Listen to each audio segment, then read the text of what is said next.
Tó bá máa já kó já, àdán ní kí mú fi kí. Oso dada abadi doka ojada. Iyo kò bí báwa ọmọ rẹ̀. Ṣàgbìn dàkú má pariwo. Má pariwo. Jẹ́ kí ọkọ mi kàn sálẹ̀. Ó kàn sálẹ̀. Jọ̀rọ̀ ojú dúró máa yẹ kí dúró. Dúró. Dúró. Yẹ dúró. Dúró. Dúró. Dúró.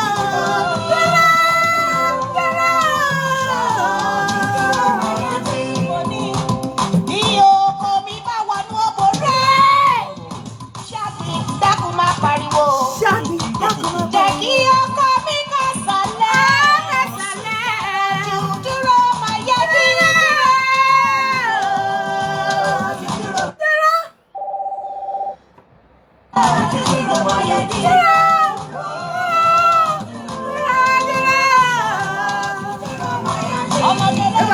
Ọmọdé lọ́dọ̀ wá ṣeré ọmọ. Ọmọdé lọ́dọ̀ wá ṣeré ọmọ. Sẹ́lò, sẹ́lò, sẹ́lò, sẹ́lò, sẹ́lò, sẹ́lò, sẹ́lò, sẹ́lò, sẹ́lò. Ọmọdé lọ́dọ̀ ẹ̀jẹ̀ ká ṣeré ọmọ. Ọmọdé lọ́dọ̀ ẹ̀jẹ̀ ṣeré ọmọ. Sẹ́lò, sẹ́lò, sẹ́lò, sẹ́lò, sẹ́lò, sẹ́lò, sẹ́lò, sẹ́lò. Ọmọdé Amẹ́ríkà wá gbọ́kọ̀ wá. Ọmọdé Amẹ́ríkà wá gbọ́kọ̀ wá.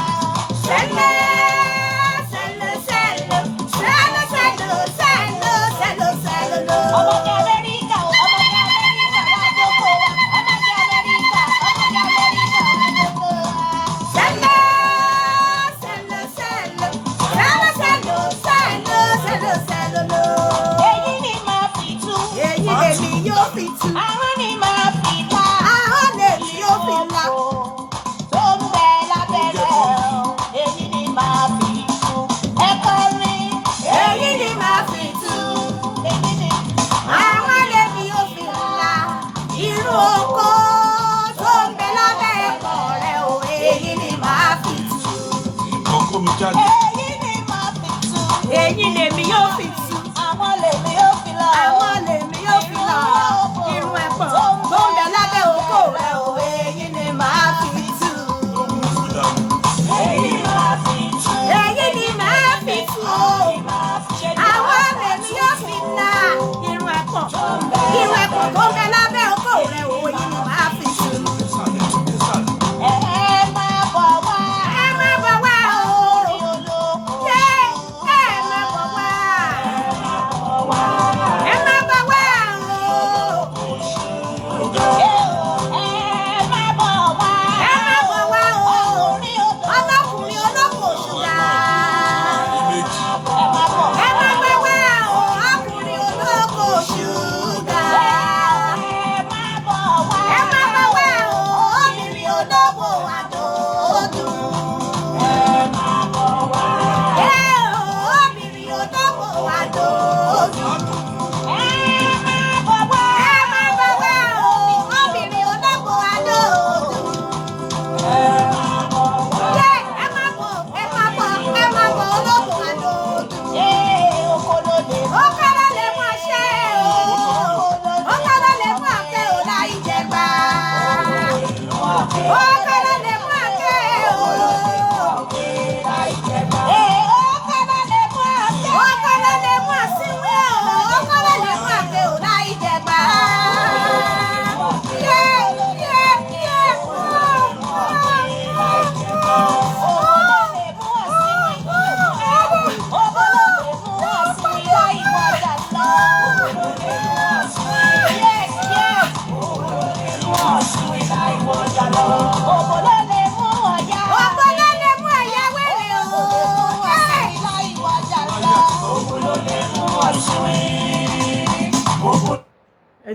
Ẹ jẹ́ ká wálé.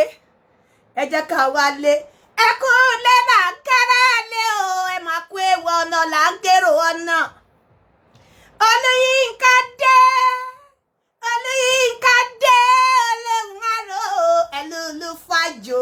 Ẹyẹ ire. Lèkè lèkè. Lèkè lèkè tí mẹ́fúnra ìtàjòdè o. Adé orí ọkì kò mọ̀mọ́ jọ tẹ́yẹkẹ́yẹ. Òòṣà òkè ìbà rẹ ni mo ṣe. ìbàrẹ̀ ni mo ṣe òòṣà òkè ẹ̀jẹ̀ ojú mi ṣe. Ẹ kúrọ̀lẹ́ gbogbo ẹ̀yin olólùfẹ́ Olúyinká TNT, ẹ kú bójú ọjọ́ ṣe rí. Ẹ káàbọ̀ sórí abala ètò yìí, ẹ káàbọ̀ gbogbo èèyàn mi. Fún gbogbo àwọn tó wà nínú ìṣòro kan àbí kejì lénìí, mo gbàdúrà Olódùmarè, ọba tó yọ Dáníẹ́lì kúrò nínú wo kìnìún, ọba tó ṣà àwọn ọmọ Hébérù mẹ́ta, Olódùmarè jùwọ́ bá wa tú wọn sílẹ̀, bá wa fún wọn ní òmìnira tó péye. Ìwọ nìkan náà ló lè ṣe, kò sí agbára yẹn ní ọwọ́ anybody.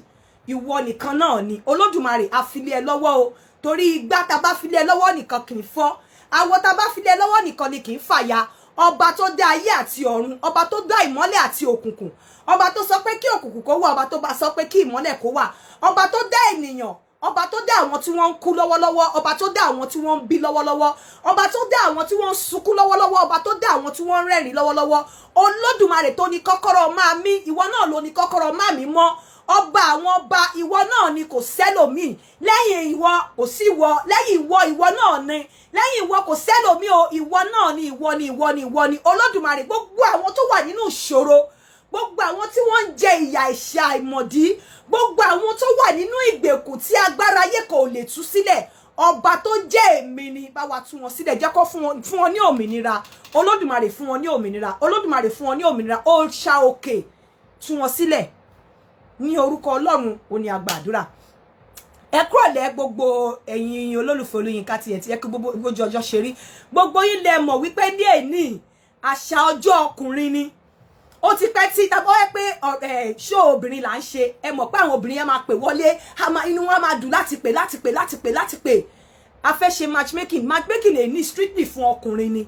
Bọ̀ká tó ṣe, mo fẹ́ kí àwọn ọkùnrin tí wọ́n ti dóòbò tó ń rùn rí, tá a bá lè parí ẹ̀ lẹ́ni à parí ẹ̀, tá a bá lè parí ẹ̀, torí mi fẹ́ kí ètò ìkó ju 1 hour lọ. Àwọn tó ti ní experience òbò tó ń rùn, bóyá àwọn tó ti dóòbò tó ń rùn rí, bóyá àwọn tó jẹ́ wípé wọ́n ti wà at the point of wọ́n fẹ́ dóbò, bọ́n ṣe bọ́ aṣọ wọn tó kì í kàbọ̀ ní òbò báyìí tó ń gbé firun mú, wọ́n bẹ̀rẹ̀ sí ní rùn, wọ́n pretend pé inú rùn àwọn, wọn ò lè dóbò mọ́. Àbí àwọn tí wọ́n ti tìtorí òbò rírùn fi ọkọ wọn fi ìyàwó wọn sílẹ̀, àwọn ni mo fẹ́ kàn pè wọlé.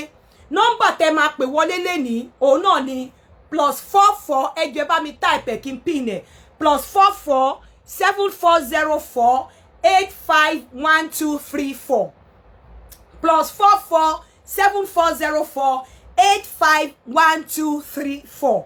Ẹ má gbàgbé, mo ní tá bá ti pè wọlé tá ti discuss, tá bá wá lè sọ gbogbo àwọn, torí àwọn òbò kan wà tó jẹ́ wípé nínú findings mi mo rí wípé kò sí ọ̀nà àbáyọ mọ́, òbò yẹn máa rùn tó máa fi kú ni. Kò sí bí wọ́n ṣe lè clean tó, òbò yẹn máa rùn nítorí àwọn nǹkan tó ti ṣẹlẹ̀ tí nínú bí àgbà tó fẹ́ bímọ àbí nǹkan tí wọ́n kọ bí ara sí, kò sí ọgbọ́n tí wọ́n lè dá sí. Wọ́n kàn lè máa try láti máa manage ẹ̀, bọ́ òbò yẹn máa rùn dọjọ́ ọkú ni. Àwọn òbò kan wà tí ó dẹ̀ ń ṣe pé bóyá obìnrin yẹn ò neat, bẹ́ẹ̀ nǹkan tó ṣẹlẹ̀ ni. Mi ò tí fẹ́ sọ́ọ̀sì nínú àwọn findings mi, oríṣiríṣi omi òbò, àwọn omi tó bá ti rí tó bá ń jáde lóbò ẹ, màá sọ àwọn colors tó yẹ pé tó bá rí tó bá jáde lóbò, èyí tó bá jẹ́ disease, èyí tó bá jẹ́ kó fura sí, èyí tó bá normal, èyí tí ò normal, gbogbo ẹ̀ la máa sọ. But mo kàn fẹ́ kárí àwọn ọkùnrin tó ti dóbò tó rùn rí, mo fẹ́ kí wọ́n pè wọlé, kí wọ́n share experience wọn pẹ̀lú wa. But mo fẹ́ kẹ́yin ọkùnrin mú kíní ìlọ́lé. Àwọn òbò kan wà tó jẹ́ wípé bẹ́yìn fúnra yín gan bá gbé ìyàwó yín lọ sí bathroom tẹ́ bá lọ wẹ̀ fún, bẹ́ẹ̀ bá ti ń gbé bọ́ta báyìí, bẹ́ẹ̀ bá ń do lọ́wọ́ máa pàpàrùn. Kò sí nǹkan tí wọ́n lè ṣe, kò kí ń ṣe dirtiness o. Mo discover pé kò ń ṣe pé bóyá ó ń dọ̀tí o, kò ń ṣe ìdọ̀tí nìkan ló ń fà á. Àwọn òbò tó bá wà nínú category yìí, àwọn yìí tó bá dọ̀tí, ó wá ní àwọn nǹkan tá a máa ṣe, tá a máa soak ara wa sí for like 20 minutes. A lè máa ṣe every week, ta lè fi dẹ́kun ẹ̀. Bí àwọn òbò kan wà tẹ́ tó jẹ́ wípé obìnrin yẹn go ní mọ̀, but nǹkan tó ti ṣẹlẹ̀ ló ti ṣẹlẹ̀ tó jẹ́ pé kò sí bí obìnrin yẹn ṣe lè ṣe, òbò yẹn máa rùn dọjọ́ ọkú ni. So a máa sọ bọ̀ká tó sọ, ẹ jẹ́ káwọn èèyàn pè wọlé kán share experience wọn pẹ̀lú wa, àwọn tó ti dóòbò tó rùn rí. Ìyẹn gbọ́ tìtọ́jú òbò kí tó open line. Ẹ̀yin obìnrin kan tẹ́ ẹ lọ bú mi lórí page mi, tẹ́ ẹ sọ pé wọ́n máa bring page mi down, kò yé yín ni. Èmi ti show work mi dáadáa, kò possible. Ẹ fẹ́ gbóòótọ́ ọ̀rọ̀, ipe obìnrin wípé mo nítorí pé ọkọ ò ní tìjú kí ló dé tẹ́ kí n fẹ́ gbọ́ òótọ́ ọ̀rọ̀ náà ọ̀pọ̀lọpọ̀ ẹ̀yin obìnrin ọkọ yín ti di irritant fún yín kí ló dé tẹ́ fẹ́ gbọ́ òótọ́ ọ̀rọ̀ fẹ́ gbọ́ òótọ́ ọ̀rọ̀ ẹni tí ò bá fẹ́ gbọ́ òótọ́ ọ̀rọ̀ má lọ sórí péjì mi èmi ò ní pretend onítàn wa sọ wípé ṣé mi lè gbàdúrà kí ọmọ mi obìnrin kéèyàn kan máa du ọkọ ẹ̀ wá láì ṣé bàbá ọmọ mi ṣọ́kọ mi ò dú ẹlòmíì ni ẹni tó bá fẹ́ ọmọ mi tó bá wù láti provided mo máa kọ́ ọmọ mi kí ọmọ mi kó gbé ara ẹ̀ débi wípé tí ọkọ ẹ̀ bá bọ̀ tá a padà wọlé èmi ò ní tọ́ ọmọ wípé wá o ọkọ ẹ̀ o kò ní wojú ẹlòmíì Ọlọ́run má jẹ́ kí n tọ́ ọmọ bẹ́ẹ̀ ẹ má tọ́ra yín torí pé nǹkan tẹ́ ẹ máa ti ń fi sí ọpọlọ yín òun ló fi dàbẹ́ ni pé tí ọkọ yín bá lọ ṣe inú yín máa ń ya wèrè ìmí inú yín máa ya wèrè ìmí inú yín ẹ̀ nílé stand ẹ̀ mọ́ àwọn èyí tí mo tún máa ju ògúlùtù kan láàárọ̀ la mo ti record already máa jù láàárọ̀ la ìwọ tó o bá ti mọ̀ wípé o ò lè gbóòótọ́ ọ̀rọ̀ má wá sórí page mi má wá comment má wá listen sí nǹkan tí mo fẹ́ sọ ìwọ tó o bá mọ̀ pé o fẹ́ manage ìwọ tó bá mọ̀ wípé o fẹ́ manage ilé ẹ o dẹ̀ fẹ́ ní ìsinmi o fẹ́ kọ́kàn ẹ balẹ̀ ni kò wá gbọ́rọ̀ mi. Hello ìwọ tó bá mọ̀ pé o fẹ́ manage ilé ẹ o dẹ̀ fẹ́ ní ìsinmi o fẹ́ ní problem àwọn nǹkan téèyàn ń gbájúmọ́ nínú marriage tó wà important ju pé ká máa ṣọ́pọ̀ ọkùnrin dóbò ń ta lọ ó pọ̀ so ìwọ tó bá fẹ́ gbọ́ pé ọkọ mi dóòbò mi máa wá sórí orí platform mi ọkọ ẹ máa dóòbò mi tó bá fẹ́ kú ló máa kú ìdá tí wọ́n dá okó ìdá àgbèrè ni it now depends on ọkùnrin láti caution ara ẹ̀ tọkùnrin ò bá lè caution ara ẹ̀ tó dẹ̀ sì ní stamina ó lè stop ọkùnrin ẹ̀yin tẹni ṣé ẹni tó bàbá àtọmọ mi ṣé kò ọkọ mi ṣé kò dóòbò mi ni ṣé mo fẹ́ kú ni àníkẹ́mi gbé òbò mi dé stage ibi tó yẹ pé anywhere tó bá lọ á padà wá ẹ má máa tanra yín you have to go and report pé mo ń sọ òótọ́ irú yín náà lẹ̀ kí lè dúró sí bí ọkọ because expectation yín máa ń high jù ẹ ti máa ń fi pé torí pé wọ́n ti fi òrùka sọnù yẹn sí yín lọ́wọ́ wọ́n ti ra okó ọkùnrin pa fún yín you must be joking ọkùnrin tí ò bá fẹ́ ṣe òun ni ò fẹ́ ṣe tọkùnrin bá fẹ́ ṣe ó fẹ́ ṣe nìyẹn okó is not made láti jókòó dóòbò ẹyọ kan. Hello ẹ ká ṣe sọ̀rọ̀ sókè mo fẹ́ kẹ́ bá wa sọ̀rọ̀ lórí ẹni tó bá ti dóòbò tó òbò tó rùn rí. àti ẹ ká sàn o. ìjọ mẹ́ta mà. ìdọ́kọ̀ pẹ̀lú ẹ sọ̀rọ̀ sókè sà. Yes ma, àyíká ẹni kí n pè yí ni nígbà ló jẹ́ kí n pè yí pa. Ẹ jọ̀ọ́ torí Ọlọ́run. Ẹni tó bá ti dóòbò tó rùn rí òun ni kó pè wọlé ló kó wá share experience ẹ̀ sí pẹ̀lú wa ká tó tá bá wá lè ṣàlàyé nípa ọ̀rọ̀ òbò lẹ́ni àsọ tá bá lè sọ àṣẹ part 2 bẹ́ẹ̀ nǹkan tí mò ń sọ lọ ni pé ìwọ tí ara ẹ bá ti kọ òótọ́ ọ̀rọ̀ má wá sórí platform mi ìwọ tó bá fẹ́ mú ọgbọ́n tó fi máa rin àrìn yè bẹ́ẹ̀ lẹ́nìkan wá ó ní at 45 ẹni tó ń sọ̀rọ̀ sex báyìí kò lọ́kọ you must be very stupid ṣé mọ̀ pé ní àìlàdé ni mí ọ̀dẹ̀ ní nǹkan tí àwọn tó ń sọ̀rọ̀ yẹn ẹ fẹ́ mọ̀dí abájọ ni ẹ lè mọ̀dí abájọ kò lè yé yín ntẹ́ ẹ fẹ́ rí lọ́wọ́ mi ẹ lè rí bọ́ ẹ ṣáà mọ̀ wípé mo ti wà taking mi ò wọ́kọ at least ìbá lọ́kọ ṣàyẹ kí n lálẹ́ bí ìbá lọ́kọ mo ṣáà lálẹ́ ó ti tán. Hello. Ẹ ká lẹ́sẹ̀ tí dóbò tó rùn rí. Àti dóbò tó rùn rí láti lọ láti kàlá sí ìpè. Ok, báwo ló ṣe rí? Ọgbọ̀n ọ̀run ni ọgbọ̀n ọ̀run mo yá gbé ga mi. Kí ló òórùn tó ń jáde ń bẹ? Irú òórùn wo ṣe lè describe òórùn yẹn fún wa? Ṣé ẹ padà dó ọmọbìnrin náà? Mi lè describe òórùn yẹn because òórùn yẹn ó ní agbára gan. Òun yẹn gan lè dúró kí yàn só lọ. Kí ló ṣẹlẹ̀? Ẹ ṣàlàyé fún wa. Èmi ò mọ̀ bẹ́ẹ̀ ọ̀rọ̀ ọmọ ẹgbẹ́ mo invite ẹ̀ nígbà tí mo invite ẹ̀. Mo jẹ́ wọ́n kọ́ dọ́gba ní wọ́n kọ́ dọ̀ tí mo tó kó ìbọn ní òògùn ẹ̀. ọkùnrin kan kí ẹbí ẹ̀kọ́ ọ̀hún lẹ́nu ẹ̀kọ́ tí mo ní láti ó sì wíńdò mi sílẹ̀kùnlẹ̀ sódà kátẹ́gùn lè sọ ní ẹbí ti kọ́ ohun yìí. ok kí lẹ wá ṣe ẹ wá lè dànù ṣé ẹ lè dànù ni ẹ pè wá wọlé mẹ́wàá ẹ̀yin tẹ́ ń béèrè ọkọ tí n bá lọ́kọ máa ṣáà ní boyfriend mi ìṣá lè wà báyìí kẹfì pa àwọn ọkùnrin bó tiẹ̀ jẹ́ London ẹ fìpọ̀ máa fi mí sílẹ̀ mi ní anybody ẹ máa ronú ẹ máa dùn kinní yìí nǹkan ẹ̀yin ẹ máa ń fẹ́ wá èèyàn ẹ lè gbọ́ nǹkan kan lẹ́nu mi.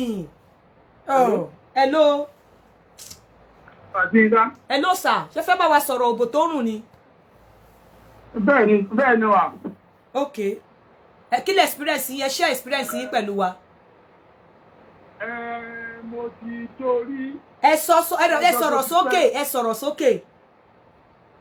Mo ti torí mo kàn kọ́ àpé nígbà tí mo tó tán in fact almost bí i 3 days mo lè wọ bedroom. ẹ sọ̀rọ̀ sókè èmi nìkan ni mò ń gbọ́ yín wọn ò gbọ́ yín níta. mo nígbà tí mo ṣe tán níbi 3 days mo lè wọlé mo lè wọ bedroom. kí ló dé tẹ́ lè wọ bedroom nítorí pé ẹ dóbò nínú bedroom. rárá oorun gan just like ìgbà tí nǹkan bá kú ó ṣe ń rùn yẹn. ṣé òbò girlfriend yìí ni àbóbò ìyàwó yín. irọ́ òbò girlfriend ni ṣàgbó wàásù ni. ok ẹ ṣé gan. hello. hello Akínyínká. ẹ sọ̀rọ̀ sókè ṣe ti dóbò tó ń rùn rí. ẹ o àti ṣe rí o. kí ló ṣẹlẹ̀ báwo ló ṣe ṣẹlẹ̀. apẹ ọmọ yẹn náà wá náà ní ìgbà tó máa dé ẹmọ because of hold up òru àti mú ó kẹrin nígbà tó ẹ fẹ́ mọ òkú ẹja òkú ẹja. ṣé ẹ̀dẹ̀ wá padà do pẹ̀lú bó ṣe rìn bí òkú ẹja yẹn. àtúrà láti sọ mo fi indirectly àti láti sọ wípé nǹkan tó ń ṣẹlẹ̀ but ó fẹ́ gbà sí ìbínú. Mo bá kúkú dó nǹkan tá a fẹ́ dó ó bẹ̀rẹ̀ pé la fi mú sókè àgbé mú sókè bí mú ẹ mọ́ ni. ẹ fi ẹgbẹ́ mú sókè do ni bọ̀ ẹ pàpà do. So at what point ẹni sùúrù at what point lẹ́yìn mọ̀ pópó òórùn ṣé kẹ́ tó do lẹ mọ̀ pópó òórùn yẹn àbígbà tẹ́ ń do lọ́wọ́ ni òbò yẹn rùn àbígbà tẹ́ ń do tán. Bá a tiẹ̀ ṣe fi sílẹ̀ bó ṣe bọ́lẹ̀ ń sìn pé káfíẹ̀ bá ṣeré ká fi kíríkìrì ṣeré àwọn nǹkan àbẹ̀ tí ń gbà wọ́n rùn ẹ wo wọ́n bẹ̀rẹ̀ pé kó má jóná ni because ìdí tó gbé wá yẹn tóbi. ok nítorí ìdí ẹ̀yin ẹ̀kọ́ dóbò tó ń rùn torí pé ó nídìí ìjẹ́ protect ara yín kẹ́ tó do. ẹni. ṣe lo condom ṣe protect ara yín abẹ́kọ̀ do pẹ̀lú kó lásán bẹ̀ yẹn. Alukọ́ndọ̀mù bá rẹ̀ ti ṣe ló tó la tún lọ lo oògùn lé lórí kọ́nà má yàtọ̀ ọ̀rọ̀. ṣé wàá padà tún do again. Lẹ́yìn ìgbà yẹn mi ò tẹ̀ pé mọ́. ẹni ó rùn bí òkú ẹja. Yóò kó ẹja bí ẹja tó ti bò mọ́lẹ̀ àwọn ọ̀pọ̀rọ̀ kù kó ẹja yẹn bẹ́ẹ̀ ló ṣe rùn. ok ṣé ìgbà tẹ́ ẹ̀ dó yẹn ṣó bu ẹ̀ lami ṣé omi kọ̀ọ̀kan jáde ń bẹ̀.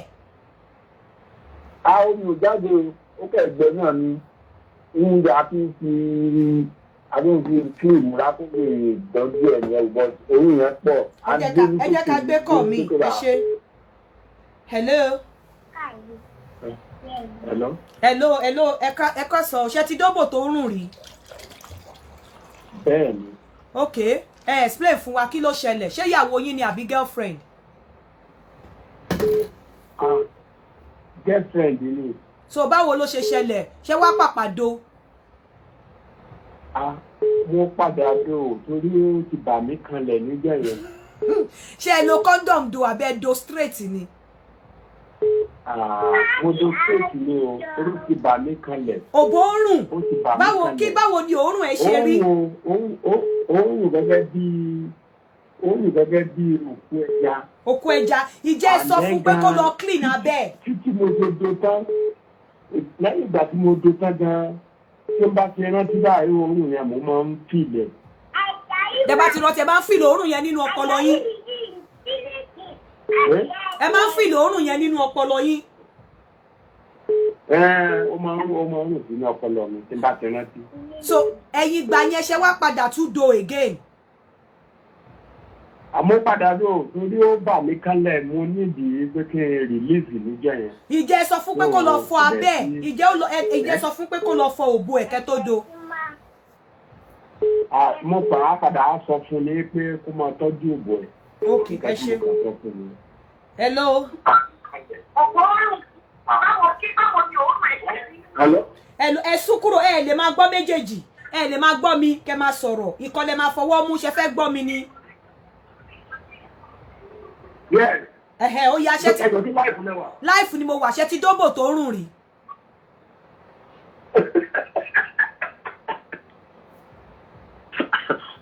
àti torí kan London láti délẹ̀ kan. London lẹ ti do ẹ ṣàlàyé bó ṣe rùn báwo ló ṣe jẹ́ṣẹ́ pàpà ẹ ṣàlàyé fún wa ẹ fún wa ní mọ́ kíní ń pa ẹ̀ ẹ ní London lẹ ti dóbò tó rùn ẹ ṣàlàyé fún wa. Bẹ́ẹ̀ni obìnrin ẹ̀rùn gan gidi ni òun fi gọ́tà. So báwo lẹ ṣe wá do báwo lẹ òórùn bí gọ́tà ṣé ẹ wọ condom do ni àbí ẹ do straight. náà mi jẹ́ tó mo ti dé ní bóyá kó lè sílẹ̀ nínú kan ti dé lẹ́sẹ̀kẹsẹ̀. Ẹ wálé lè do báwo ló ṣe wá feel. Máa yí láyé ó ń filẹ̀ ń bá wà gbọ́ ẹni ọmọ ẹ̀ láti protect àwọn tèmi. Ṣé ìdẹ́yìn wá sọ fún ìdí tẹ́ fi do. Bẹ́ẹ̀ni. Ẹ sọ fún kí ló wá sọ. Ó ń filẹ̀ bá wà gbọ́. Ó lè ní kó máa tọ́ bí ìkẹ̀kẹ́ mọ́. Ẹ sọ fún pé ó bu ẹ̀rùn lẹ̀ ṣe do. Bẹ́ẹ̀ni. Ok, ẹ ṣe. Kí lẹ wá lè bá wa sọ lórí ọ̀rọ̀ òbò tó rùn.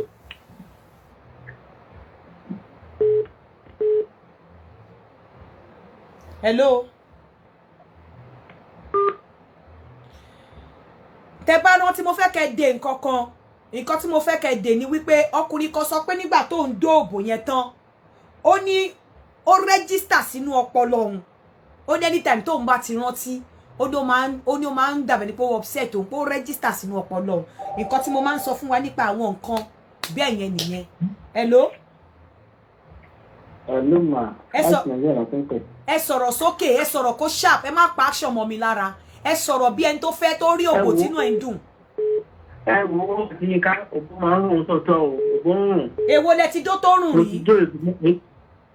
Èyí tí mo jó tó rùn in fact ó dàbí ìgbà tí èèyàn bá bo ìgbín tí ìgbín kú sí táwa sí sílẹ̀. Ibi tí ìgbín òbò tẹ dó tó rùn ó dàbẹ̀ ni pé wọ́n bo ìgbín wọ́n wá ṣí sílẹ̀ ó ti wá bàjẹ́. Níbi kan tó gbé yẹn ti kú tó kú síbẹ̀ lẹ́yìn wọ́n tàgbé sí. Ṣé ẹ̀yin ti gbọ́ ẹ̀yin ti ní experience ibi tí ìgbín ti kú bó ṣe ń rùn ni tẹ́fí wá mọ̀ pé òbò yẹn ń rùn bẹ́ẹ̀. Bẹ́ẹ̀ ni o. Ṣé ẹ wá padà dó òbò yẹn. Mo gbìyànjú pé kí n tilẹ̀ jó ara mi wálẹ̀ ni. Mo wá sọ fún mi wá ní tó mo bí lè gan níjọ́ yẹn mo ní pé tó ìgbà wo ló ṣẹ́yún last. Ẹ nígbà wo ló ṣẹ́yún last kí ni oyún ṣíṣẹ́ ní ṣe pẹ̀lú òbò rírùn. Kí ni oyún ṣíṣẹ́ ní ṣe pẹ̀lú òbò rírùn. Ní ìwé bó ṣe ìjà mo kọ́kọ́ mo fi gbé ọmọ yẹn rí pé kò rùn bẹ́ẹ̀ tẹ́lẹ̀. Ok, so kí wá ni oyún ṣíṣẹ́ ní ṣe pẹ̀lú òbò rírùn. Òbò ọmọ yẹn òun tẹ́lẹ̀ tó ló fún mi ní concern nípa pé àpò òun níjọ́ yẹn ó ní agbára. So kí lẹ wá ṣe fún. Ẹ jẹ́ àgbékọ̀ mi. Hello. Hello sir ẹ lè máa gbọ́ mi kẹ́ máa gbọ́ Facebook ẹ máa mú kan lẹ̀ gbọ́ kan ni. Ẹ jẹ́ àgbékọ̀ mi. Hello Akínra. Ẹ sún kúrò níbi tẹ́ ti ń gbọ́ nǹkan ẹ sún kúrò ń bẹ̀. Hello. Tẹ́ bá ti fẹ́ pè ẹ sún kúrò níbi kan tẹ́ ti ń gbọ́ ẹ gbóhùn sókè ṣé ti dóbò tó rùn rí. No mi ò dóbò tó rùn rí but mi ò mọ bóyá lè tún bá títí ẹ lè bá títí another topic wọn. Kí bá yín treat kí ni. Táàrí èèyàn bá rùn especially obìnrin tẹ́lẹ̀ bá tó wo tọ́pìkì náà. Náà gbogbo ẹ̀ náà ni ó kè ṣe ti rí obìnrin tára ẹ̀ rùn rí. ó ń rùn heavily gidi gan. obìnrin tí ara ẹ̀ ń rùn. Yes. Okay, so kí lẹ wá ṣe? Ibi iṣẹ́ ló ti èmi ti mọ̀ para ẹ̀ rùn torí girlfriend àbúrò mi ni tó bá wá àbúrò mi wá sínú ilé báyìí the whole load ọ̀nù ilé máa change completely ni. mo wà àbúrò mi pé ẹ kó sọ̀rọ̀ ẹ kó sọ̀rọ̀ mi ì dẹ̀ fẹ́ já lọ́rọ̀ yẹn ó ràn mí lọ́wọ́ tí mo fi rí iṣẹ́ mi ò fẹ́ kan tó máa lọ mú sọ́ọ̀tì wá. So níbi ẹ̀dọ̀ pé ibi iṣẹ́ dẹ̀ ni a lot of people ló máa wà ń bẹ̀. tó fún máníjà wa tó bá ti bẹ́ẹ̀ gba àwọn obìnrin tó kù ní máa sá fún àwọn tá à ti ṣẹ́pẹ̀ fún náà wọ́n ń gbé complain máníjà wa pè mí tí wọ́n di pé màá ti gẹ̀yẹn súnmọ́ra wa dáadáa.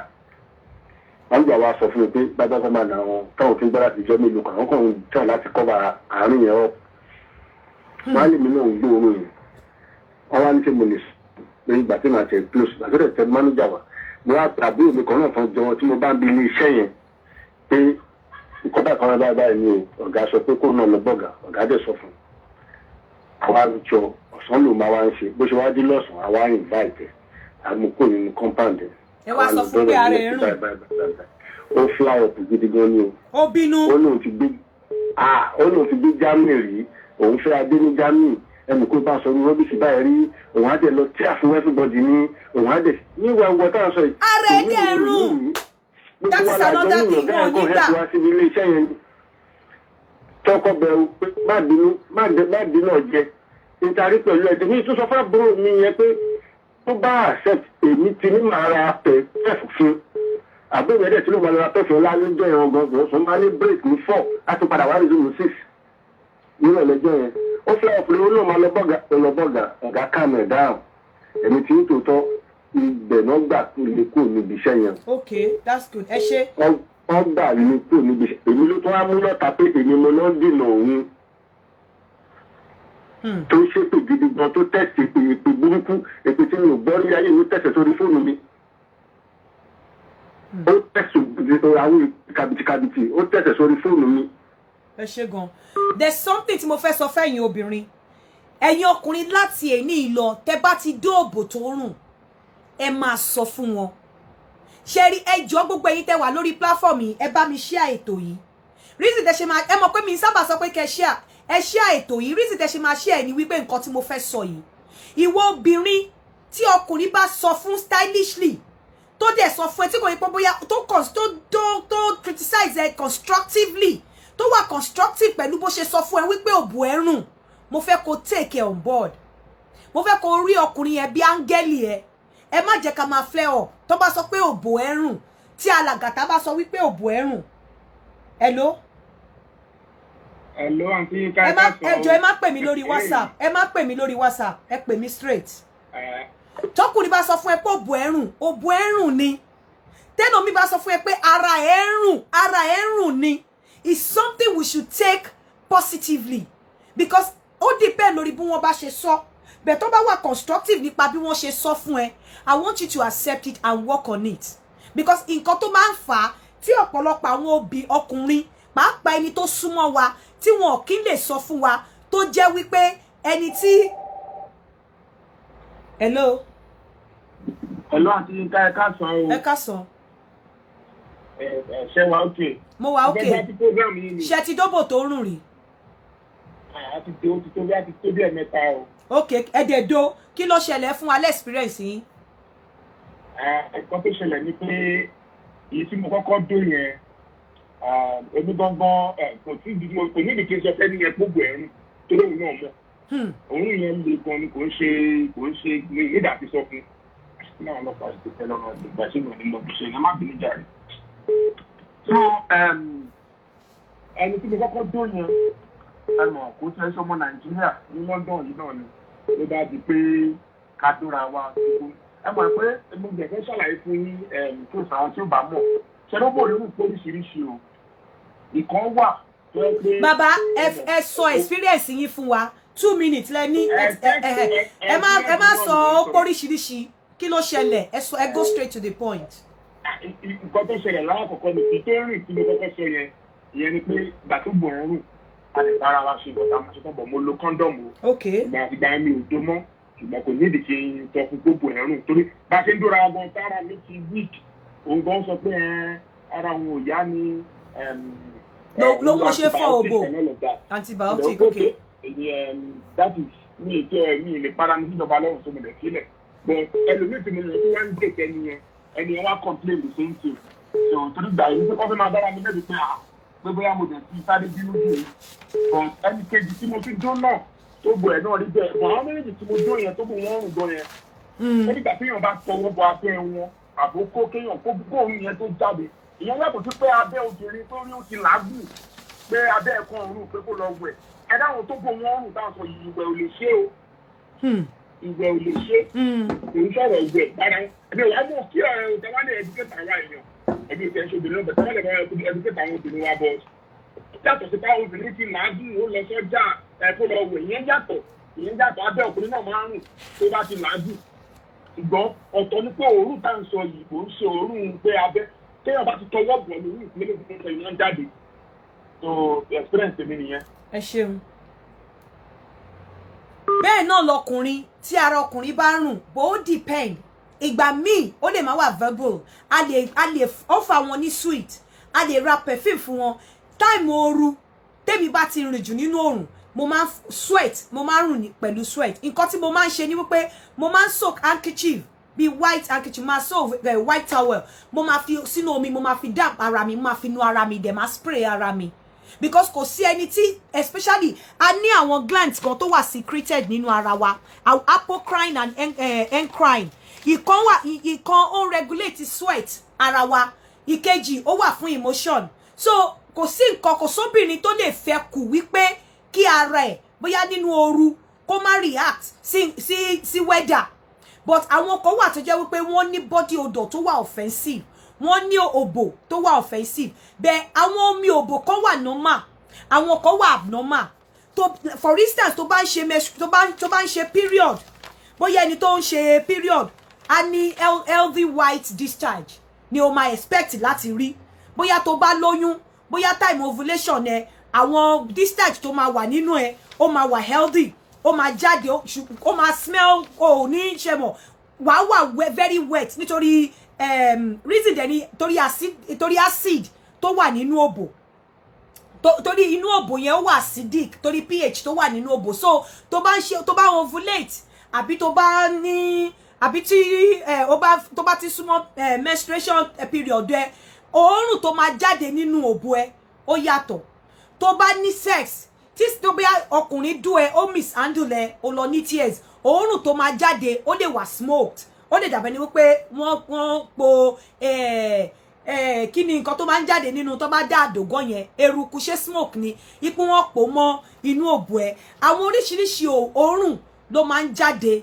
nínú òbò bẹ́ẹ̀ tí òbò bá ti rùn bí ẹja tó bò bá ti rùn bí ìgbín bóyá òbò yẹn ti ní infection ó ti ní bacteria àwọn nǹkan wà tó jẹ́ wípé tó o bá ti ní nínú òbò tí òbò ẹ bá ti rùn bẹ́ẹ̀ kò sí nǹkan tó o lè ṣe. Hello. Hello, àǹtí Yínká. Ẹ sọ fún wa tẹ́ bá ti dóbò tó rùn rí. Mo ti dóbò tó rùn rí o. Okay. Ṣùgbọ́n nǹkan tí mo fẹ́ ṣàlàyé lórí òbò tó rùn ni pé ẹ mọ̀ pé tóbìnrin bá wà ní stéèjì kan tó bá lóyún ó ní ọ̀dọ̀ kan tó máa ń jáde náà lójú ara wọn. Ẹ má dárúkọ ojú ara ń bí ó ní ọ̀dọ̀ tó ń jáde nínú òbò la fẹ́ gbọ́ ṣé ti dóbò tó rùn rí nǹkan ta fẹ́ gbọ́ nìyẹn ẹ dorí. Mo ti dóbò tó rùn. Experience ta fẹ́ kẹ́ fún wa nìyẹn. Ẹni ètò lóyún àti ètò ìlóyún. Okay. So mo fọ̀fẹ́ fún ní analysis bó ṣe rí òun ni mo ṣe pè yín. Ẹ sọ fún wa báwo ló ṣe rùn torí ẹ ní time láti fún wa ní analysis yẹn. Ẹ mọ̀ pé ọmọkùnrin náà gbúdọ̀ jẹ́ ọmọkùnrin náà ni ó ń mú lóòótọ́ but nínú mẹ́sì yẹn èèyàn gbúdọ̀ já tọwọ́ ẹ̀ lẹ̀ láti lè mọ̀ pé. Ṣé wá lo condom já tọwọ́ yín lẹ̀? Ṣé ẹ lo condom já tọwọ́ yín lẹ̀? Ẹ̀yin mi ò lo yóò dá ọ mi ò lo but mo padà ṣàlàyé fún pé mo fi nǹkan bàbà mo yẹ data sí ara mi náà lé lórí. Ok, ẹ ṣé. Àwọn oríṣiríṣi ọ̀nà ló lè gbà tí òbò lè máa fi rùn. pàápàá pupa wa ta máa ń tọ̀ tí a máa ń kọjú tá a kì í tàǹbà àbí tí a kì í lè change yìí tá máa tọ̀ tí ìtọ̀ bá ti accumulate tí ìtọ̀ wa ó contain byproduct tó ń pè ní urea so tí ìtọ̀ bá ti accumulate sí underwears ẹ òbú ẹ máa rùn ni and tó bá ti lè ní urea nínú ìtọ̀ ẹ kò sí nǹkan tó ní pé kíkiní yẹn rùn síta tó bá ti rùn síta ó mu omi tó tó ó wà ó mọ̀ bí pé èèyàn wà dehydration ni tí ìtọ̀ yẹn bá ti di urea yẹn tó bá ti byproduct tó wà nínú ìtọ̀ is urea so tó bá ti accumulate sí underwears ẹ bí a máa rùn bí ammonia because ó mu omi tó tó kò yẹ kí ìtọ̀ gan kó máa rùn jáde offensively so ìwọ tó mọ̀ wípé ó mu omi ó tàǹbà ó dáǹpù pátá ẹ àmì ó dáǹpù òbú ẹ kó tó wọ pátá tó bá máa fi tọ̀ lẹ́ẹ̀mẹrin lẹ́ẹ̀márùn-ún ó ní òórùn tó máa bá jáde àwọn òórùn míì náà wà tó jẹ́ pé bacterial vaginosis tó bá ti ní bacterial vaginosis ó ṣeé ṣe kí òbú ẹ máa rùn bí ẹja ó ṣeé ṣe kó máa ní green or white discharge ó ṣeé ṣe kí inú òbú ẹ kó máa bọ̀ ní àbí kó máa yún ẹ tó bá ti ríru àwọn symptoms yìí kó mọ̀ wípé òbú ẹ tó rùn yẹn tó rùn bí ẹja yẹn ó ti ní bacteria tó bá ti nígbà míì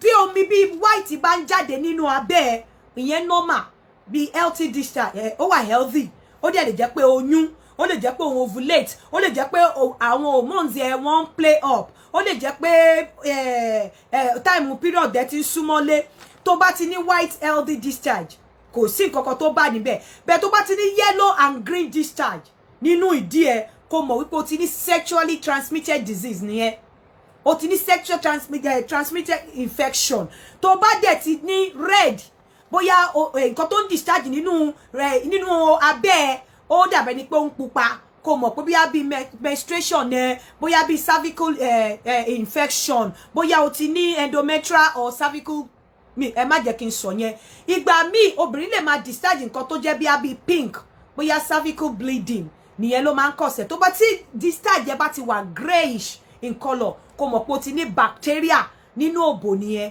àní àwọn nǹkan míì there is something tí wọ́n máa ń pè ní rectovaginal fistula ìyẹn gangan ni mò ń sọ wípé tí èèyàn bá ti níyẹn kò sí bó ṣe lè mọ́ tó kò ní sí òbò ẹ máa rùn ni kò sí bó ṣe lè clean tó òbò ẹ máa rùn ni tó bá ti ní fistula kí ni fistula opening tó máa ń ṣẹlẹ̀ bóyá wọ́n sọ pé tí ọmọ bá ti múyàn tí ọmọ yẹn gbórí lé pelvic èèyàn títí kò tètè jáde or something tó tètè wá nǹkan ṣe sí ó máa ń create hole kan síbẹ̀ hole yẹn ó ṣeé ṣe kí ìwò ìdí kí space wà láàrin ìwò ìdí àti inú òbò tó jẹ́ wípé òórùn ìgbẹ́ á lè máa escape lọ sínú òbò àti iṣó so kò sí ni irú obìnrin bẹ́ẹ̀ òbò ẹ máa rùn tó máa fi kú ni obìnrin tó bá ti ní fistula kò sí bó ṣe lè mọ́ tó nítorí ìdí ló yẹ kí wọ́n ti máa gbóòórùn so but iṣu á máa rùn jáde nínú òbò ẹ̀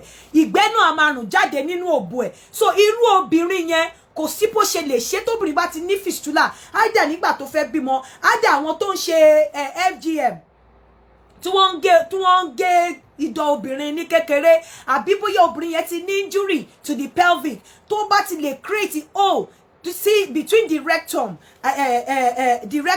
and àti òbò I am telling you kò sọ́gbọ́n kí obìnrin yẹn mọ́ kò sí bó ṣe lè mọ́ each time tó bá ti sọ wípé ó so àbí each time tó bá ti gbọ̀nsẹ̀ báyìí òórùn yẹn máa jáde nínú òbò ẹ̀ ni so kò sí nǹkan kí nǹkan tí obìnrin yẹn lè ṣe ju wípé kó máa manage ẹ̀ mọ́ lọ ẹ ṣí àṣọ yìí torí pé ó wà highly educative and kò dẹ́ ṣe wípé obìnrin yẹn ò mọ̀ but tó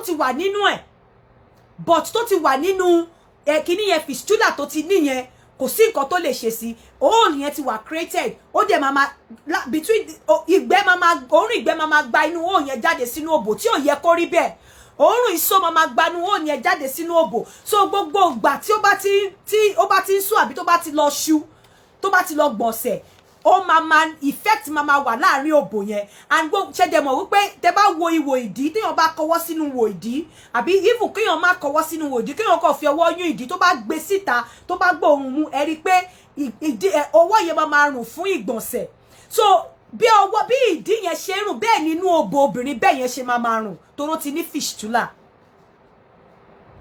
bẹ́ẹ̀ nínú òbò obìnrin bẹ́ẹ̀ yẹn ṣe máa rùn so irú òbò obìnrin yẹn kò sí nǹkan tí ẹ lè ṣe sí kò sí bó ṣe lè clean ọkùnrin máa wí pé òbò ẹ̀rùn ni kò dé ṣe pé bóyá ó dọ̀tí bẹ́ẹ̀ ọ̀pọ̀lọpọ̀ obìnrin gan lè má mọ̀ pé àwọn ní fistula because nígbà míì tó bá ṣẹlẹ̀ wọ́n lè má sọ fún ẹ lọ hospital nǹkan tó ṣe ẹ́ nígbà míì tó bá ṣẹlẹ̀ láti kékeré wọ́n lè má sọ fún ẹ pé o ti ní fistula pé opening ti wà hole ti wà láàrin òbò àti ìdí ẹ but ọkùnrin akọ máa sọ pé òbò ẹ̀rùn ìwádìí máa sọ pé mo ń fọ òbò mi náà but òbò tó bá ti ní irú kíní yẹn tó dẹ̀ ń wọ pátá tó dẹ̀ ń ṣe orí tó ń wọ pátá mo ń clean kọ̀kọ̀ kò rán ó ń láti máa take precaution gan débi wípé cotton nǹkan tó bá ti jẹ́ cotton pant nìkan òun ló máa wọ̀ wá dẹ̀ make sure wípé irú ẹ̀ ò gbúdọ̀ máa wọ pátá kan throughout ọjọ́ kan torí pé tó bá ti ń bọ́ pátá yẹn báyìí òórùn tó máa bá pátá yẹn jáde kò ń ṣe wípé o mọ̀ o ti ní fistula yẹn dẹ̀kẹ̀rẹ́ mo ti sọ nǹkan tó ń kọ̀sẹ̀ fún yín apart from that kíní tó tún máa ń kọ̀sẹ̀ ni wípé àwọn tó máa ń dá òbò fún láti kékeré then ẹni tó bá dẹ̀ ti ní irú nǹkan báyìí ó máa kò sọ́gbọ́n kó bù ẹ̀ márùn ẹni tó bá rí nǹkan báyìí ó máa ní recurrent vaginal or urinary infection ló máa ní tó bá dẹ̀ ti ní infection ní gbogbo ìgbà òbò ẹ̀ máa rùn ni irú ẹni tó bá nírú nǹkan báyìí ó máa ní irritation ó máa ní pain vulva àti vagina máa dùn tí wọ́n bá ti ń do irú àwọn tó bá ti nírú àwọn òṣòro báyìí tó ti ní fistula kò sí bẹ́ẹ̀ ṣe lè dó wọn kò sí bẹ́ẹ̀ ṣe lè lo lubricant fún wọn tó tí okó bá ti kọ òbò wọn wọ́n máa ní pain ni kò sí irú lubricant tẹ̀lé lò tó kó bá ti lè kọ òbò wọn báyìí wọ́n máa ní pain ni every time but lubricant kò lè help wọn but mo sọ fún yín wípé kò lè kí àrùn wọn nǹkan tó wá ní kẹ́ máa ṣe ní ọ̀pọ̀lọpọ̀ gbàtẹ́ something tó máa ń pè ní apple cider vinegar mi mọ̀ bóyá ẹ máa ń ní Nàìjíríà wọ́n máa ń pè ní apple cider vinegar wọ́n ní pé kẹ́ bu bí cup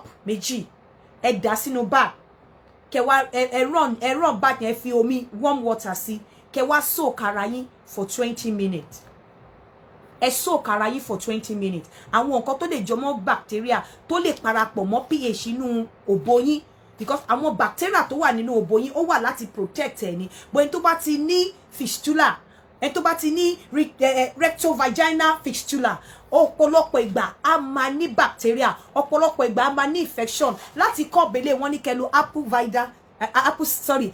cider vinegar kẹ́ bù sínú omi tó warm kẹ́ wá soak ara yín sí for 20 minutes ẹ lè máa ṣe yẹn maybe twice in a week because ẹ má jẹ́ kí n tàn yín àrùn burúkú ni kó bo obìnrin máa rùn ẹni tó bá dẹ̀ ti ní fistula mo sọ fún yín wípé mo lọ ṣe kinní kan kò rán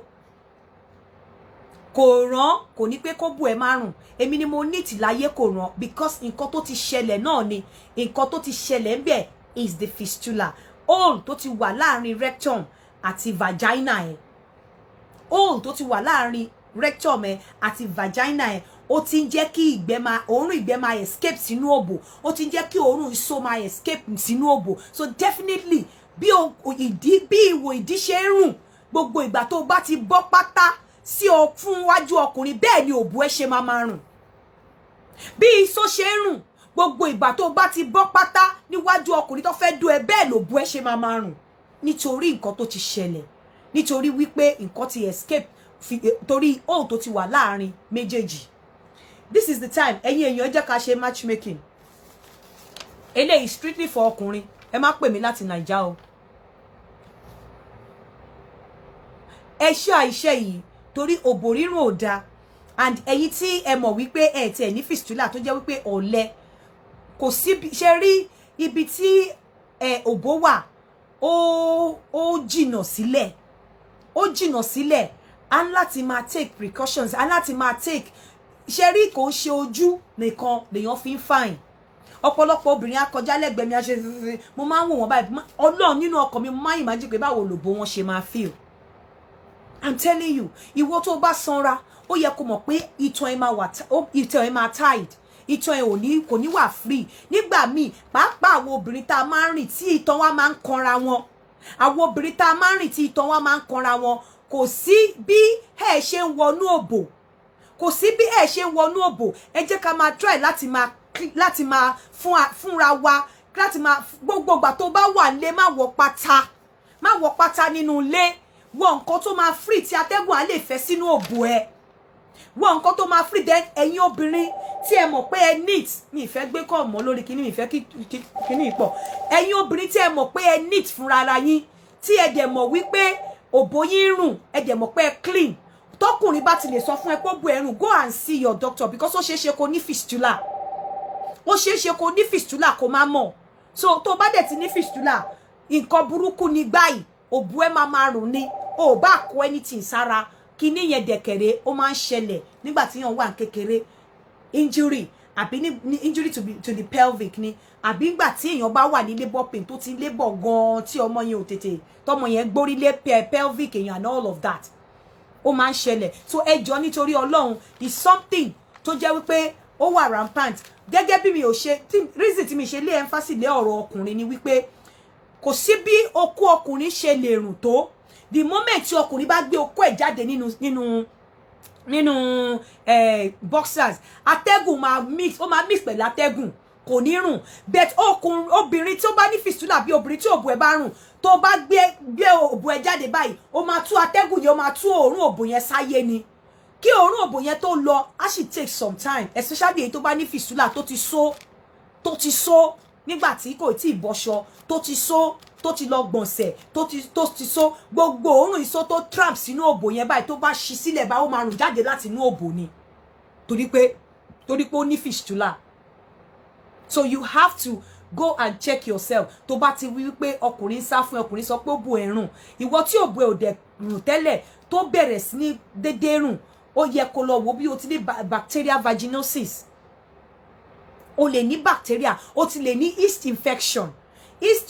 Infection ò kí ń sábà jáde lára obìnrin tó bó ṣe máa ń jáde lára ọkùnrin. Ọkùnrin máa ń tètè mọ̀ pé ó ní infection, but infection lè wà lára ọkùnrin, lára obìnrin for years kó má mọ̀. Ó lè jẹ́ time tí ò bá tètè lóyún, tó bá fẹ́ lọ ṣe nǹkan náà máa ní kó lọ wo, náà máa wá rí pé ó ti ní infection nǹkan ti ṣe kíní kan ti ṣe lẹ́dẹ̀ ń pàkọ́. So tó bá ti rí pé òbò ẹ ti ń react, bóyá o ti ní àwọn discharge tó wà abnormal. Normally tí yàn bá fẹ́ ṣe menstruation, o lè rí something discharge bí egg white. Tí yàn bá ti súnmọ́ ovulation, o lè rí discharge bí egg white. Discharge ẹ lè wà slippery, kó dẹ̀ wà cleared, ó lè wà stretchy. Ovulation ẹ ó ti ń approach ni. Tó bá ti ń rí egg white tó ti ń wà slippery, tó ti ń wà stretchy, kó ti mọ̀ pé ovulation ẹ ó ti ń súnmọ́lé nǹkan tó dáa ni. Hello? Hello, ma. Yes? Ma. Yeah. Okay, à ń gbọ́. Tó bá ti ní egg white, tó ti wà slippery, tó ti wà stretchy, kó ti mọ̀ wípé o ti time ovulation ẹ o ti súnmọ́lé. Pàápàá ẹ̀yin tẹ́ bá ń wá ọmọ ní time yẹn, time tó dáa fún yín láti tètè láti dóko dáadáa nìyẹn, time tẹ́ láti dóko ni. But nígbà and it's normal, and it's normal. In fact nígbà yẹn gan àwọn omi tó máa jáde lára ẹ ó máa pọ̀ sí, òbò obìnrin òun láti wà dry. But tí àwọn omi tó bá ti ń jáde lára ẹ, tó ti ń rí àwọn omi tó ti ní color bí grey, bí pink, kò mọ̀ pé wàhálà ti ṣẹlẹ̀. Ó lè jẹ́ pé o ti ní vaginal irritation. Tó bá ti ń rí tí omi pink bá ti ń jáde lára ẹ, tó bá ti ń rí omi grey tó ń jáde lára ẹ, tí omi tó ń jáde lára ẹ tí ò sí nǹkan, ó lè jẹ́ wípé bacterial vaginosis ló ti ń rí yẹn. Tó bá ti ń rí omi tó wà yellowish àbí tó wà greenish in color, kó mọ̀ wípé o ti ní infection, and you have to go and see your doctor. So ẹ láti wà aware, ẹ láti wà ẹmọ̀ gbogbo nǹkan tó bá ti ń jáde lára yìí, tí ìyàtọ̀ bá ti ń wà ń bẹ̀ kẹmọ̀. Tó bá dẹ̀ ti mú rí pé ọkùnrin ti ń gbé ẹ, ó ń gbé ẹ jùlẹ̀, wọ́n sá fún ẹ, ìwọ náà ti ń perceive offensive odor, ó fọ gbogbo ara, ó túra ẹ ṣe, ó lo perfume, ó lo everything, ó sì rùn, suspect fistula, kó make sure pé o lọ rí doctor ẹ. Mi mọ̀ bóyá wọ́n lè ṣe surgery o but mo kàn mọ̀ wípé at least o lè lo apple cider vinegar láti you know láti try láti control gbogbo odor yẹn but kò sí nǹkan téèyàn kọ́kọ́ lè ṣe sí mo sọ fún yẹn àfi tí wọ́n bá fẹ́ ṣe surgery bẹ́ẹ̀ tó bá ti ní fistula bó ṣe máa rùn dọjọ́ kú nìyẹn. Now it's time for matchmaking. People can call in now for matchmaking. Ẹ the number to call is +447404 851234. Mo fi Ọlọ́run ọba bẹ̀ yín.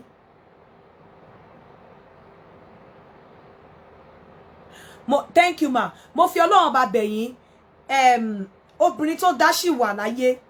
Ẹ̀yin ọkùnrin tẹ́ bá mọ̀ pé ẹ tí serious relationship ẹ má wulẹ̀ pè mí torí ọ̀pọ̀lọpọ̀ yín ẹ má pè mí tó bá dojú gbàgede àní gbúrò yín mọ́ àbí kẹ́ sá lọ àbí kẹ́ ní kinní kan because ọ̀pọ̀lọpọ̀ bí ọkùnrin ṣe ń wá.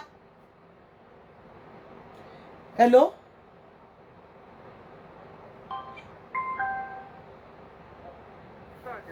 Ẹ jọ̀ọ́ kí ló tẹ́ ń pè mí pẹ̀lú private number? No, it's not private number. Private number ni mo sorry ẹ pè mí pẹ̀lú direct number. Ṣó ti yé yín nǹkan tí mo fẹ́ sọ ni pé ẹ jọ̀ọ́ ẹ share ètò yìí because a lot of obìnrin ló wà nínú situation òbòrírùn yìí and it's really getting out of hand and it's very very very unfortunate pé ọ̀pọ̀lọpọ̀ àwa ta lójú wa beautiful òbò wa ò beautiful and it's not about for me ma take òbò mi serious very very very very serious than even ojú mi than ara mi honestly especially nínú òru yìí especially nínú òru yìí èèyàn láti tó bá wà nílé o gbọ́dọ̀ wọ pátá o ní láti wọ pátá tó bá wà nínú ilé kí ló ń wọ pátá fún o ti wọ ṣòkòtò tó bá dẹ̀ fẹ́ wẹ̀ kó wẹ̀ so èmi ò ní attend sí private call I won't attend to any private call I'm sorry mi ò ní attend sí private call so because nígbà tẹ́ bá pè mí pẹ̀lú private call kí ni mo fẹ́ fi pè yín padà.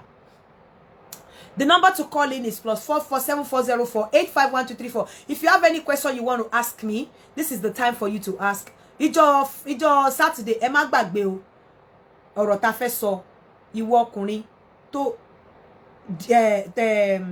ìjẹ́ bàbá dó obìnrin tá kì í jẹ́ kí obìnrin dà ṣó wà lára nǹkan tó máa ń lé obìnrin sá fún oko.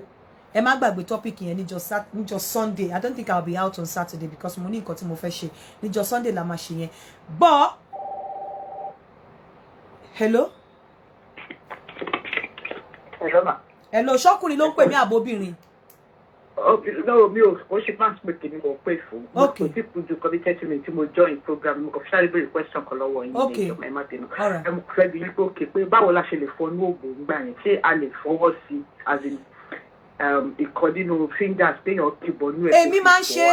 Èmi máa ń ṣe o because tẹ́ bá kọwọ́ sínú òbò tẹ́ bá fọ̀ ẹ rí pé ó máa wà slippery ó máa wà slippery á máa yọ̀ bọ̀lọ̀bọ̀lọ̀ tẹ́ bá fọ̀ tó bá dá ṣáká ẹ̀yin gan máa mọ̀ pé ẹ fọ̀ ó dá ṣáká because tó bá dá ṣáká bó ṣe slippery yẹn ẹ rí pé ó máa dá ṣáká ẹ mọ̀ pé ó dá ṣáká mi sọ pé kẹ́ fọ̀ morning afternoon night but téèyàn bá kọ́kọ́ jí láàárọ̀ àwọn nǹkan ti wà secreted sínú òbò yẹn náà ẹlòmíì á jí láàrin òru á lọ tọ̀ ẹlòmíì á jí láàrin òru á lọ gbọ̀nsẹ̀ ẹlòmíì á jí láàrin òru á lọ nítorí pé kò fẹ́ kó run dá lójú nǹkan tí ẹ̀ ní rántí tàǹbà so irú òbò yẹn ló máa ní ó lọ sùn ó lọ wẹ̀ ó ní fọwọ́ kan ojú òbò rárá èmi máa ń kọwọ́ sí mo máa ń fọ̀ tí n bá dẹ̀ parí period ìjọ́ kejì tí bá kọwọ́ sínú òbò mi tí bá fọ̀ síta mo máa ń rí àwọn nǹkan ìdọ̀tí tí mo máa ń kó jáde ńbẹ̀ so mo mọ̀ wípé ẹ lè fi irú nǹkan báyẹn sílẹ̀ sínú òbò kó má rùn. Yeah. Thank you so much. Hello. Hello, Auntie. Yes. Ẹ kúrọ̀lẹ́. Ẹ kú ìtumọ̀. Okay. Yes, ma. Ẹ jọ̀ọ́ mo fẹ́ béèrè àwọn nǹkan kan ni mà. Okay. Lórí mo gbọ́ program yìí sí i. Mo lórí ara tèmi mo notice pé tí bá parí. Sọ̀rọ̀ sókè. After a week or like a week and some days. Máa ń sì pé ẹ̀jẹ̀ tí máa ń jáde. Bí àbùkù lè wà kí n kò máa wà nínú ilé kí n kò máa dédé ṣeré. Màkọ́ wípé ara mi tutù. Ẹ̀jẹ̀ yìí ò ní pọ̀ ọjọ́ ìlú títì.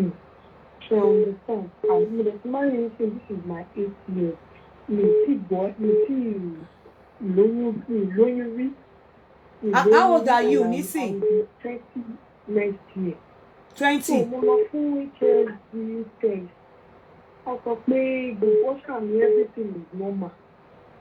So máa wá confused ìgbà mi bá fẹ́ period mi like bá fẹ́ period mi láti máa rí ẹ̀jẹ̀ lẹ̀ kó tó di tó flow rárá láti máa rí ẹ̀jẹ̀ lẹ̀ ìgbà mi bá fi ọwọ́ bọ́nú ojú ara mi. Èmi ò fẹ́ má máa pojú ara lórí bíbá yìí o. Clottage tó máa ń dì sí ojú ara mi fẹ́ pé màá máa fìlẹ̀ fẹ́ pé bí ẹ̀jẹ̀ tó dì bí ẹran bí kankan. Normally téèyàn bá kí ni ẹ̀jẹ̀ ara ṣe bí ìdọ̀tí ara ni lining ni ẹ̀jẹ̀ ara any shape ló lè fi bá wa mo fẹ́ down question yẹn ni it's not a problem ẹ̀jẹ̀ ara any mode any shape ló lè fi bá wa and tó bá calculate ovulation ẹ̀ dáadáa déètì tó bá bẹ̀rẹ̀ period ní oṣù yìí kọ́ ló máa bẹ̀rẹ̀ next month ó máa sún ni ó depend lórí bó bá calculate ẹ̀ dáadáa so ipe òun rẹ́jẹ̀ ńlẹ̀ yẹn ó ti bẹ̀rẹ̀ period ẹ̀ nìyẹn and ẹ má gbàgbé tá bá bẹ̀rẹ̀ period wa ẹ̀jẹ̀ kò kí ń rush ní first day ẹ̀jẹ̀ ń rush èèyàn kàn máa rí bẹ́ẹ̀ ni pé bí àbí spot lèèyàn máa rí and nígbà míì téèyàn bá ṣe period rárá gan tó bá dó okó tó kira gidi èèyàn lè ní spot so ìyẹn ò mí pé bóyá o ní any problem tẹ ìgbà míì. àǹtí Yinka ṣé kò àǹtí Yinka onísìmí ò ní àwọn kan ní ó nọ́mà pé táìmì ò tí tó bọ̀ ṣé kò ṣe. You can let me tell you kò sí nǹkan kan but you can go and see your doctor but I can't tell you pé kò sí nǹkan kan try láti calculate ovulation ẹ tí nígbà míì tí obìnrin bá ti mọ ovulation ẹ calculate nígbà míì èmi máa ń sọ pé kó tó gbàdúrà put your house in order once tó bá ti mọ ovulation ẹ calculate nígbà míì o lè hit point yẹn kọ́ lọ́n dẹ̀dá èmi nígbà tèmi ń ṣe tí mò ń serve lọ́wọ́ tí mo parí kíní mi tán this first 3 weeks tá máa ń ṣe mo dẹ̀ sọ fún ẹ̀gbọ́n mi mo ní mo ń lọlé o mo ní mo fẹ́ lọ lóyún ọmọ month mi pé mo fẹ́ bí ọmọ month mi Ọlọ́run dẹ̀ gbà fún mi torí pé mo set ovulation mi mo calculate ẹ̀ mo dẹ̀ fẹ́ ní oyún kí daughter mi jẹ́ month mi Ọlọ́run dẹ̀ gbà bẹ́ẹ̀ fún mi but at times gbogbo nǹkan náà kò ṣe gbogbo nǹkan làdúrà ìgbà míì a ní láti put orí wa a ní láti ṣe bó ṣe yẹ kó calculate your ovulation period because the way tó ṣe ń sọ̀rọ̀ sí mo rí pé you don't know anything about ovulation because if you knew something about anything about ovulation wá ti mọ̀ wípé déètì tó bẹ̀rẹ̀ period ní month yìí kọ́ ló máa bẹ̀rẹ̀ ní next month ó máa sún ni so ìtò sọ pé kó tó bẹ̀rẹ̀ period ó ti ń rẹ́jẹ̀ ó ti bẹ̀rẹ̀ period already so kó tó ṣẹlẹ̀ nìyẹn. All right, ma ẹ ṣé ma. Hello. Hello. Hello. Yeah. Hello. Hello, yeah. Hello, ma. Hello, à ń gbọ́ yín ẹ sọ̀rọ̀ sókè. Ẹ sọ̀rọ̀ à ń gbọ́ yín. Hello, ma. Ẹ sọ̀rọ̀.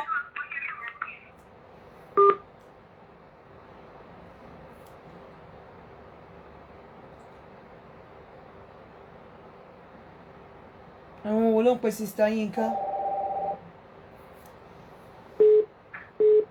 Hello? Hello, ma. Ẹ sọ̀rọ̀ kíákíá àwọn èèyàn pọ̀ tán pè wọlé go straight to your point. Hello. Hello, à ń gbọ́ yín. Nẹ́tíwọ̀kì kan ẹ fẹ́ gbọ́ méjèèjì at the same time ni. Hello? Hello. Hello. Ẹ káàsán. Ẹjọ́ èmi fẹ́ bèrè question kan ni ma. À ń gbọ́ yín. Ẹjọ́ kí ni advantage kóbìnrin máa wọ pant àbí kóbìnrin máa wọ pant? Kò sí kí ni advantage kóbìnrin bá máa wọ pant advantage ẹ ni pé tó bá torí discharge tó bá ní discharge kó lè fi sí wàá lo panty liner bóyá obìnrin tó ní discharge àbí obìnrin tó ní leak kò sí advantage kan in fact for me tí ó bá yín pé bí yàn fẹ́ protect ara ẹ̀ ó better ibẹ̀ yẹn òbò èèyàn láti máa gba atẹ́gùn and if you must wear knickers ó láti wọ 100% cotton. Okay, because lórí mo fi bẹ̀rẹ̀ ni pé àtìgbà tí mo ti stop láti máa wọ pant láti 5 years ago. Mi ò kì í ní infection. nígbà míì mo máa fẹ́ mọ̀ bí a mọ̀ ṣe láìpẹ́. no nígbà míì àwọn tó ń wọ knickers pants wọn ò kí mọ rules ẹ̀ pátá tó o bá ti lò láàrin oṣù 3 sóṣù 6 lọ dànù torí ibi tó nígbà míì ó dá ká máa fi pátá wa ká máa fọ̀ pẹ̀lú warm water àbí ká soak pẹ̀lú àbí ká tó wọ̀ ẹ jẹ́ ká máa fi iron ká máa fi lọ̀ nítorí àwọn bacteria tó ti wà ní tó àwọn insect àwọn nǹkan kan tó ti rìn lórí ẹ̀ níbi tó kó sí wàá dẹ̀ tún wọ̀ a lot of things tó bá rí àwọn nǹkan tó ń rìn lára pátá tó kó síbẹ̀ yẹn tó bá fún ẹ ní microscope kó fi wò ó ò ní fẹ́ wọ̀ sídìí mọ́ so ẹlòmíì akọ̀ mú pátá nínú cupboard akọ̀ wọ̀ bóyá eku ti yàgbẹ́ sí nǹkan akọ̀ wọ̀ sọ́run kò ní mind so tó bá ti mọ̀ pé o lè take care pátá tó ń lò má wulẹ̀ wọ̀. No, èmi tí o ṣe pé nítorí yìí láti wá tó ń lọ sí tọ́pọ̀ ẹ̀ láti 4 years ago everything is fine. That's fine tó bá work fún yín fine ẹlòmíì kò lè ṣe láì má wọ̀ but if it works for you that's fantastic good excellent. Alright, okay ẹ ṣé alright bye. tó bá work fún yín láti má wọ̀ fine tẹ́ bá dé ọ̀nà wait ẹlòmíì ọ̀nà míì èmi gan nígbà míì mi ò kí ń wọ̀ to be quite honest tóru bá ti pọ̀ jù tí má dẹ̀ ti wọ̀ trousers I'll just go màá kọ́ mi sọ pé mo ò lọ síbi tó jìn bá ti délé sọ̀rọ̀ àmà lè tètè bọ̀ nígbà míì so it's not something that you must àbí ó ní any implication tó o bá wọ̀. Hello. Hello ya. Kò ṣe mà. Ṣe rí ẹ lè máa gbọ́ mi kẹ máa gbọ́ Facebook kẹ tún fẹ́ sọ̀rọ̀ kò possible. No, mo ti wá sún kúrò lẹ́gbẹ̀ẹ́ mà. Ok, ẹ gbóhùn sókè kí lẹ fẹ́. Ẹ sọ wa. Mo ń pè ní fún matchmaking ní mà. Láti Kenya. Dubai bọ́kọ̀ fi Kenya nọ́mbà. Màbá mi ò ṣe matchmaking fún Dubai ẹ má bínú. Mo ń lọ back and forth ní mà. Mi ò ṣe matchmaking fún Dubai. Aláwọn tó wà ní Europe nìkan ni mo lè ṣe for now.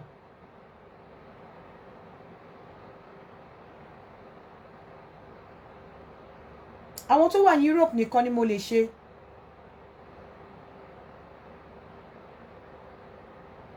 Orí èèyàn kan tó ti ń pè mí láti.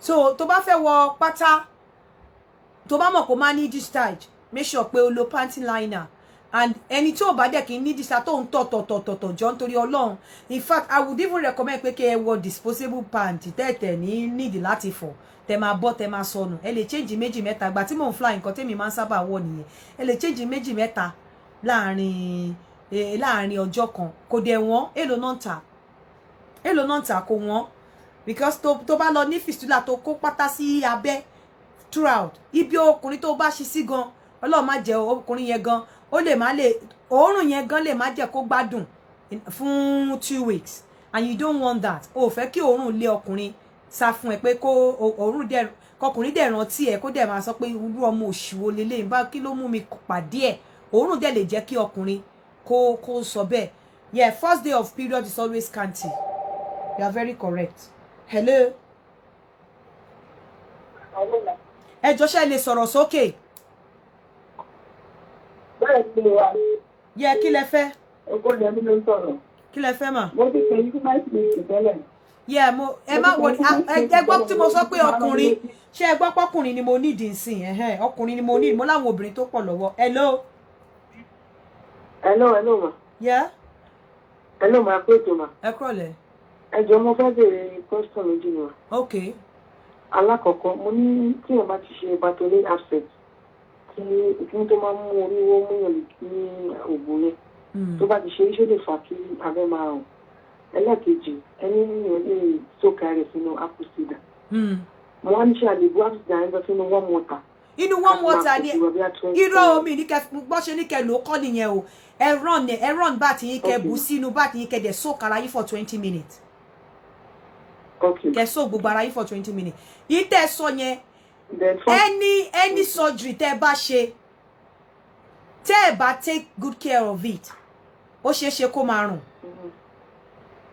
Okay. Tẹ́ bá take care of any surgery tẹ́ bá ṣe tẹ́ jẹ́ kó heal bóyá ẹ follow rules and everything even etí imú téèyàn ń dálu wọ́n á ní for 6 weeks kó máa lo nǹkan báyìí tó bá ti follow ru ẹlòmíì tó bá ti lò láàrin ọ̀sẹ̀ kan tó rí pé kíní kan even antibiotics tó fún ẹ pé kó lò fún 7 days tó wá lò fún 5 days tó wá stop tí kíní tó fún reason tó ṣe fún ẹ ní antibiotics yẹn tó bá máa padà wá ó máa triple ni antibiotics tí wọ́n fún ẹ tó cure kíní yẹn ó dé ṣe kó má padà cure ẹ̀ mọ́ so tó bá ti sọ pé rules tẹ máa follow rẹ̀ tẹ bá ṣe sọ tẹ bá follow ẹ̀ ó ṣe kó ẹ pé side effect ẹ̀ ó lè máa rùn. Okay. So mention.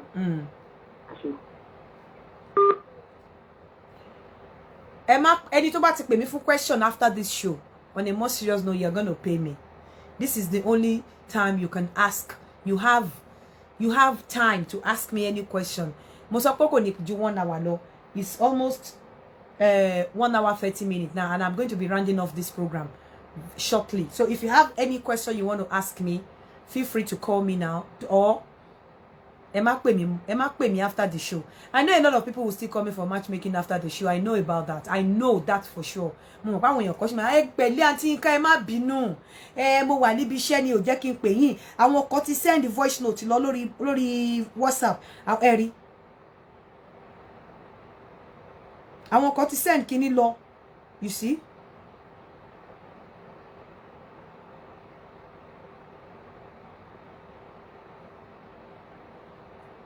Àwọn kan ti send oríṣiríṣi voice note lọ sí mi. I don't have advice to give you concerning your wife. If you want me to give you an advice, you have to pay me. I'm sorry. Hello. Hello. Ekasoma. Ekason. Yeah, just a quick one, ma. Regarding the party liners. But I have mobile more than 3 times a day. She okay. Normally o kéré jù yẹ kẹ́ change it 3 times. Most of it mobile 3 times. That's fine. That's fine. Fantastic. Tó bá possible gan tẹ́ bá lọ. Tó bá possible gan party liner one now. Tẹ́ bá lọ tọ̀ tẹ́rí kó ti wet. God bless you. That's what I use on my pants. No. God bless you. Then mo that man wash for me wash ba wa nbise mo ni ke kan ti man lo. God bless you. Tó bá ti party liner yín ṣe mọ̀ pé nígbà míì gan téyàn ò tọ̀ oru máa mú yàn lóbò. Tẹ́ bá ti feel pé party liner yín wet, you have to change it. Change it. Nǹkan tí mo máa ń ṣe nìyẹn. Thank you. God bless you. It's very good. It's a good practice.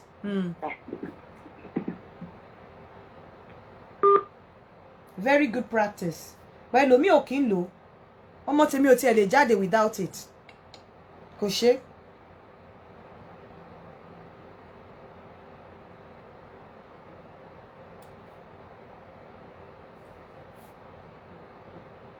So, ẹ jẹ́ kí n tó lọ. Gbogbo ẹ̀yin tẹ́ ní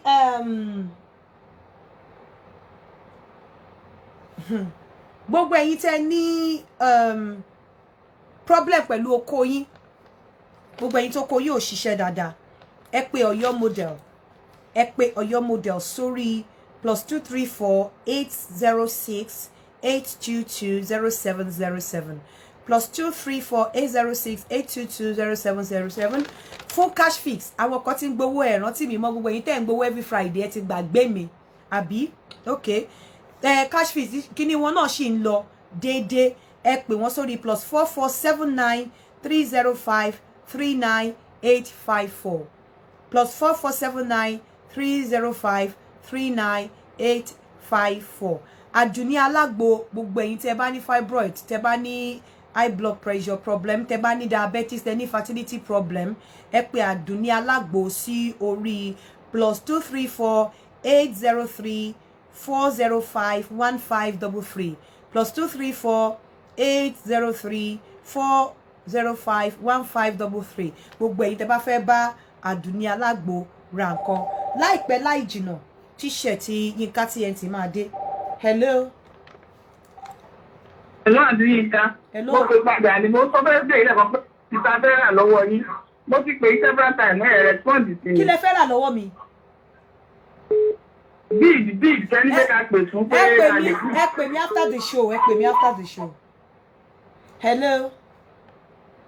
Hello, Àǹtí Yínká, ìjọba má bínú ọmọ kan fẹ́ bèrè question kan ni tó máa ń sábà ń ṣẹlẹ̀ sọmọ mi dáadáa. Ó dẹ̀ bí ọkọ̀ tó dẹ̀ máa ń change count máa ṣe gbogbo òbó máa ń yan á máa yan tó jẹ́ wípé aláàtẹ̀ tuntun máa ó lè jókòó bá mi kó ṣe sábẹ́ fáànù kó máa fọwọ́ bọ̀ọ̀bà ní ti máa ń bí a kó fi sílẹ̀ kó máa wọ pátá kó fi bíi 15 àbí nǹkan kan. Ìyẹn ò dáa o màmá kò dáa rárá ẹ lọ mú lọ kó lọ rí doctor it's not good kò dáa ó lè jẹ́ pé pH tó wà nínú òbò ẹ̀ ti ní problem ọkọ ní back ẹ lọ kò dáa it's not good kò yẹ kójú òbò máa yíyàn kò yẹ kó máa bọ́ ní kò dáa rárá ó ní láti lọ rí doctor ẹ má take care for ẹ má take care kìíní kan no you have to go she has to go and see a doctor GP kò dáa yeah.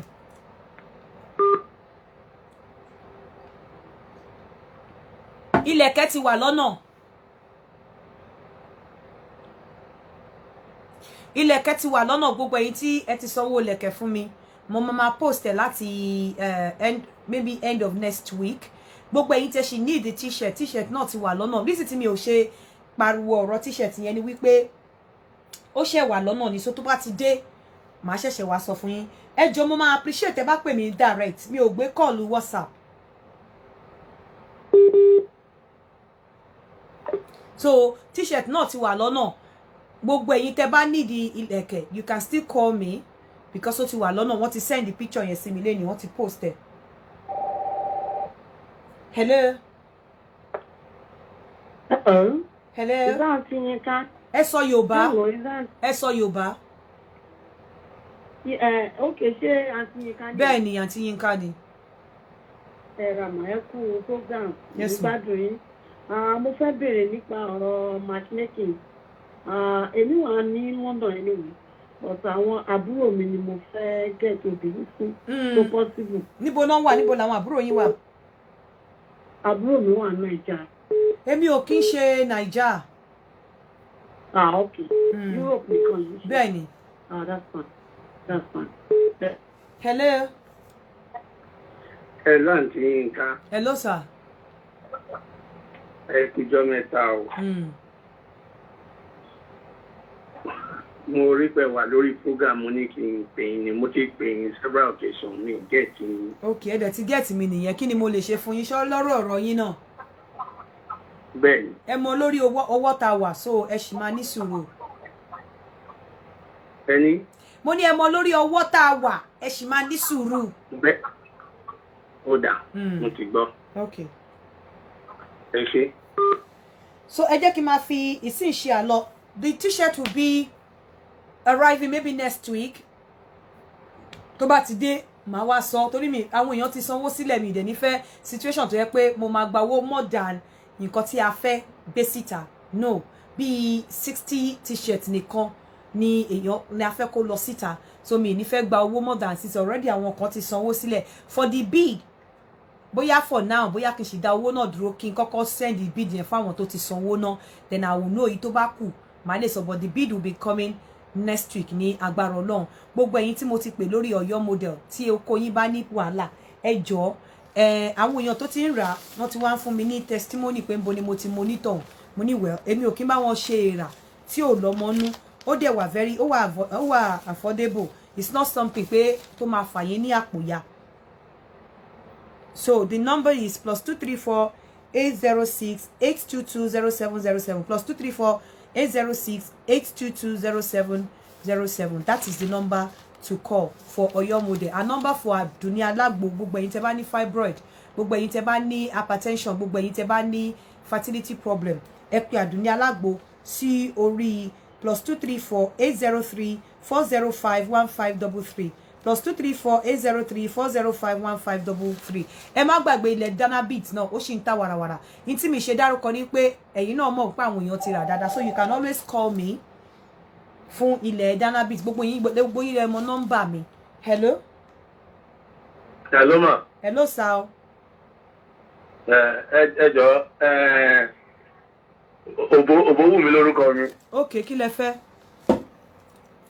Ohun tí mo fẹ́ ni pé àwọn tó ń gbọ́ advice wọn after the show ó yẹ kó tìbí wọ́n lọ ṣọ́ọ̀ṣì ó yẹ kó máa dáwó after the show ó yẹ kó máa sanwó lórí ètò yìí wọ́n gbọ́lé wọ́n gbọ́tọ̀ ọ̀yẹ́ kọ́ lè máa ṣé máa gbádùn yẹn gbádùn la fẹ́ jẹ ni dátà oṣù ọ̀fẹ́ ni dátà ni ó yẹ kọ́ lè máa sọ owó kan bàtà wá bẹ̀rẹ̀ mú wá a ti sọ fún yín àti ẹgbẹ́ àkáàtì yín síta fún wọn ẹgbẹ́ sílẹ̀ agbádùn yẹn kọ́ ni kọ́ máa gbádùn kankan kọ́ sọ owó tó bá lọ ṣọ́ọ̀ṣì wọ́n dá ọ́fì ọ̀rẹ́ ẹ mọ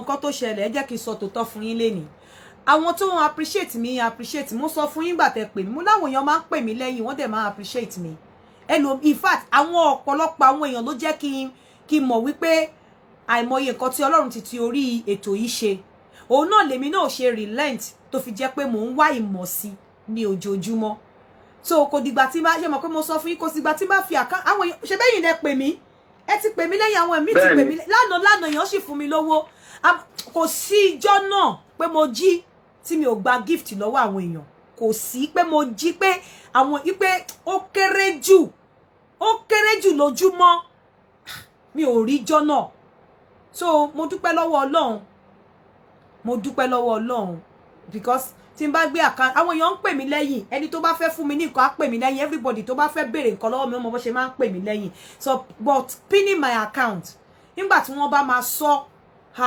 ẹ̀rù á bà yín gbá tó bá máa tàn ẹ̀. kọ́ńtọ̀ ni ẹ̀ gbogbo eléyìí tẹ̀ ń ṣe ọ̀ṣọ́ ọ̀fẹ́ dátà ní tó máa tọ̀ ẹ̀ kọ́ńtọ̀ ni gbogbo wa táwọn lọ sáwọn orí òṣèré à ń lọ tó ìdájọ́ ìdáwó ní every Sunday àdáwó. ẹ má wọrí àwọn èèyàn pè mí lẹ́yìn àwọn tó tọ́ ló pọ̀ jù. ẹ má wọrí sà ẹ ṣé God bless you mo dúpẹ́ kú ìfẹ́ Ọlọ́run bá mi nífẹ̀ẹ́ yín náà àwọn èèyàn máa ń pè mí lẹ́yìn àwọn èèyàn tó bá ní interest wọ́n máa pè mí ẹ ṣé gan mo dúpẹ́ lọ́wọ́ yín thank you so much thank you. Bye. ẹ jẹ́ kí n máa fi ìsìn ṣe àlọ́ ẹ jọ ẹ ṣe àìṣe yìí gbogbo nǹkan wash your pants with real heat gbogbo nǹkan tí a sọ lẹ́ni ẹ jọ nítorí Ọlọ́run ẹ̀yin obìnrin complaint ń pọ̀ jù lára apple cider vinegar is everywhere èmi gan tiẹ̀ ní nílé tí mo rà ní Costco mo ní nílé tó pọ̀ kò wọ́n.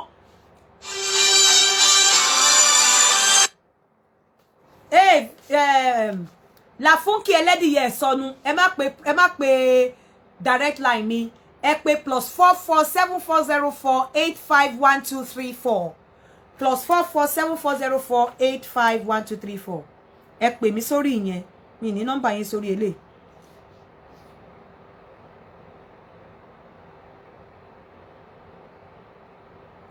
Now ẹ jọ̀ọ́ nítorí Ọlọ́run gbogbo ẹ̀yin tẹ́ wà lórí platform yìí Ọlọ́run ò ní bà iṣẹ́ ọwọ́ yín jẹ́ ẹ ní dẹ́bọrúbi gbogbo ẹ̀yin tí ẹ lọ ń bá àwọn èèyàn nínú inbox wọn it's not too good èèyàn kan ló send message sí mi sí ó lóun remove ara òun lórí Facebook táwọn èèyàn bá ti lọ wo show ẹ lọ máa lọ sínú inbox wọn ẹ lọ máa ìmí à lọ máa tọrọ owó ìmí à lọ máa tó ask wọn out ìmí à lọ máa ṣe oríṣiríṣi kó kó mọ nǹkan tí ò dáa pẹ̀lú àwọn Naija kó dáa ẹ̀hún lélẹ́yìí send sí mi sí pé only I have removed myself in groups on Facebook because Nigerian men are disturbing me on my messenger on Facebook. Please talk to them to stop doing this. Ẹ jọ̀ọ́ kò dá kẹ́ máa ṣerú ẹ̀. Ẹ má mú orúkọ àwọn èèyàn kẹ́ lọ máa wò kẹ́ lọ máa lọ sínú inbox wọn kẹ́ lọ máa bá wọn sọ̀rọ̀ kẹ́ lọ máa kẹ́ sọ̀rọ̀ ayé di nuisance kò dá. It's not good. And I'm saying this again, èmi ò ní any group. Tó bá lọ join any group lórí Facebook, we have WhatsApp. I don't have any WhatsApp group. Mo ò ní any Telegram group. Mi ò ní any group yàtọ̀ sí Yinka TNT. Tí mo show tí mo ń ṣe yìí, mi ò ní any group apart from this. So tó bá àwọn èèyàn tó ti pè mí, please add me to the group. Mi ò ní any group. Tó bá gbé number ẹ fún yàn pé kó wọ́n fi any group. Wàhálà tí ẹnìyẹn, mi ò ní any group. Mo ti sọ fún yín sìn. Mi ò ní any group o. So I have to go now. I will see you again on Sunday. But before then, ẹ máa gbọ́ oríṣiríṣi láti ilé-iṣẹ́ Yinka TNT. I'll see you again on Sunday. Dare, God bless you. Abdullahi, Adebisi, Idele Gideon, God bless you. Abel, everyone, God bless you all. I'll see you again on Sunday. Before then, bye for now. Have a good evening.